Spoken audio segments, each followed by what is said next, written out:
If you have any amount of righteousness within your spirit, this video should ruffle your feathers. It should trigger you. So I'll save the trigger warning, but for surely it will trigger something. I have a question, a brief, small question that's so enormous, and it should reinvigorate your faith and service for the Lord. And a small disclaimer in advance is that when I speak in terms of us in America, I don't mean all. For all you all police, ALL, you know, it's a lot of people that when they listen to conversation, they want to jump on anything that their mind can make negative. Oh, it ain't everybody, that ain't all of us. But a lot of the people that say that, they probably in that majority that you're really speaking about. So when I say Americans in this video, I try my best to speak about the many, the majority, because that's what I really mean if I say us. Or how did we as Americans, the majority of us, allow dark forces to place a God before our God? I'll break it down. This is Foundation for Elevation Station. My name is Leon Meredith, and I am so energetic about this subject because my intentions is to bring us back into contact, but with a new line, an energetic line of communication with our Creator. How do we allow dark forces to place an unquenchable desire for pleasurable things? And I don't want to approach the angles that allow us to use words and make it seem fair seeming to acquire all these things through greed and fiendishness, when the words even in our religious books denote the best wealth to be contentment. I don't see how the religious groups of America, not all, but the majority, have even fell into this trap.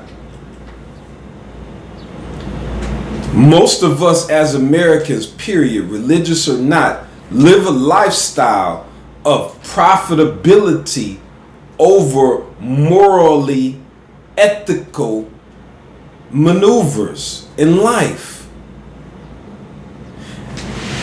It's as though if it doesn't make dollars, it doesn't make sense. I think they bred that into us.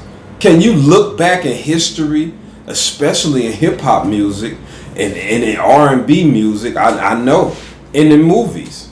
Think about it. If it doesn't make dollars, it doesn't make sense. This notion, not just on words, but the whole notion has been bred and programmed into us over the course of years. Think about it. Think of how many times we've seen it in music, TVs, commercials, all over. And then we start breeding it to each other. Think about how we say it right now in my community. Man, you got to get that money. And it's any way you can, and it makes it acceptable. We have women with children having full-blown sex with 2 and 3 men in one day. 1 week. And we view it as okay. And even the most civilized, so-called civilized ones, dating multiple men to get things, to have enjoyment in life. It's like if we can get more pleasure, entertainment, things, it has taken the place of being morally ethical, built gods and goddesses. What happened? How did someone penetrate our spirit to allow us to serve something other than God? Because that's what we're doing. We are continuously, even if we do it 30%, which many of us do it a hell of a lot more if we think about it. Just the way we eat in America is ungodly. And I'm talking way more than obesity and being built like a refrigerator. I ain't even talking about that. I'm talking about just the way in which we eat. Consistently want to, get some type of pleasurable, salty, sugary. It's like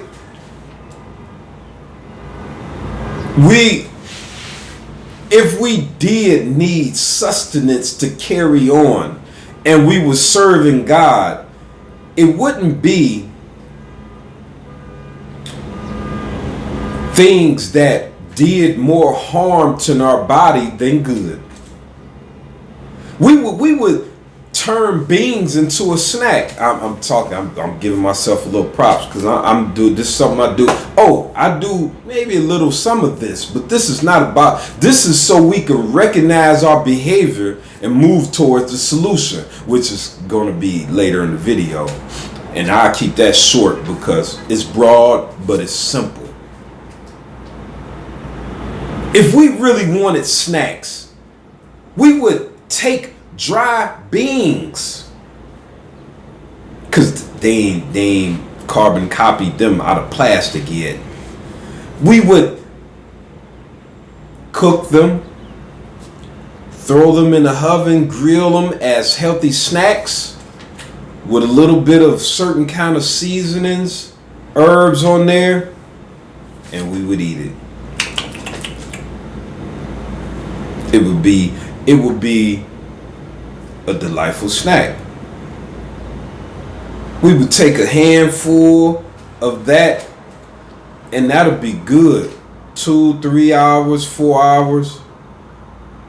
Drink some water, eat a handful of beans, dried out beans from the oven, crystallized to a crisp. Oh, that's all right. Yeah. It's just hard for me to stay on top of it all week long, every week, to constantly make those type of snacks, because they the type of snacks I'm trying to figure out how to perfect them so I can. Maybe I need a confection oven. I don't know. I was thinking right there. Please excuse me. How does someone, dark forces, implant a thirst for things and pleasure that takes over the wheel from the God we say we follow, especially religious folks? My religious people, we tend to make different word combinations that equate to an excuse for us doing this. God like you to look nice and blah blah blah. I can't come with the exact verbiage, but what I mean to say is that these excuses are lies and tuxedos. We have been the kings and queens of being deceptive, wordplay, of making things fair seeming in America. We have. We made so many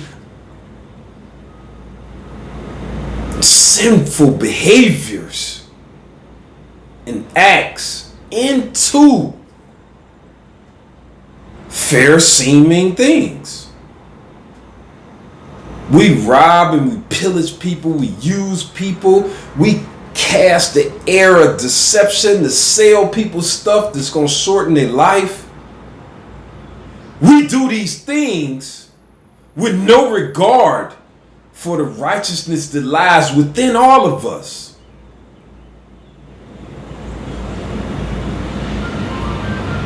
Do we change? Do we change?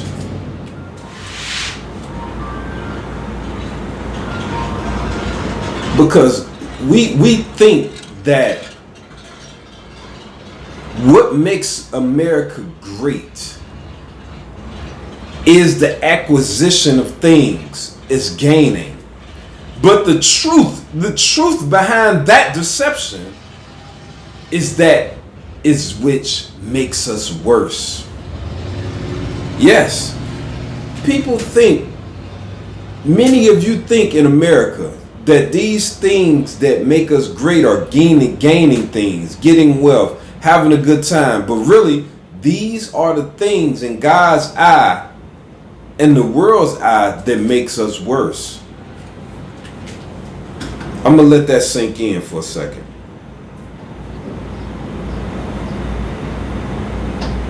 Solutions. Solutions are to formulate a new nation. Oh, it's coming anyway. But why not get ahead of the curve? Yeah, why not get ahead of the curve? A new nation, it's brief, I said, brief, is to implement a foundation of moralistic, ethical standards to the way in which we live our lives. Principles, morals. I'm not saying, hey man, we did this back in the 60s and we should do this. No, that ain't what I'm saying. I'm saying update some of those most powerful standards to now and thinking about the future. I have been doing this and it really doesn't, blow the skirt up of many people in my community. They really find it not just a beneficial feeling to be disciplined on a daily basis. I feel you. But some people out there is willing to assist me in making a movement out of implementing so many aspects of our lives in America. We continuously try to build on a faulty foundation. It's just like this dating scenario in America, especially Black America, because our dating, our lives, our marriages, our households are in shambles. But I hear people talking these intellectual words about how we got to value ourselves and do these things, and they might seem glitzy on the outside, but if you open up the hood to that stuff, I think we're doing too much. I think the basics of dating should be brought forth. I am a person that believes that we should date one person at a time.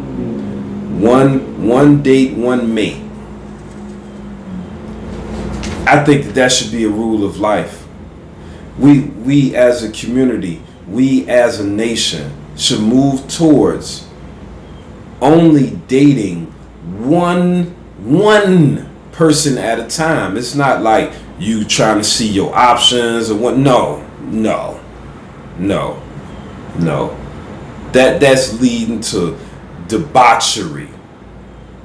We are so over-sexualized, even masturbation. We are so over-sexualized that it is creating demons in most people that practice these things.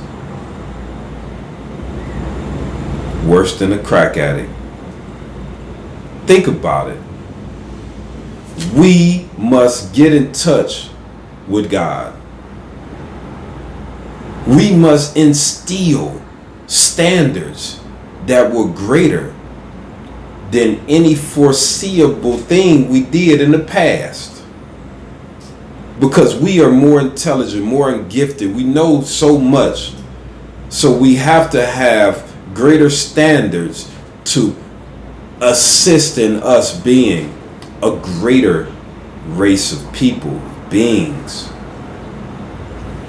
We cannot continue to be barbaric the way we are now. And all police, I don't mean all, but damn sure a hell of a lot many, even you that think you live a righteous life. We have to get this thing in order. I thank you for attending this session of Foundation for Elevation. And that's from the heart. I thank you so much. I am surely, wholeheartedly appreciative. Let's be the gods that we are.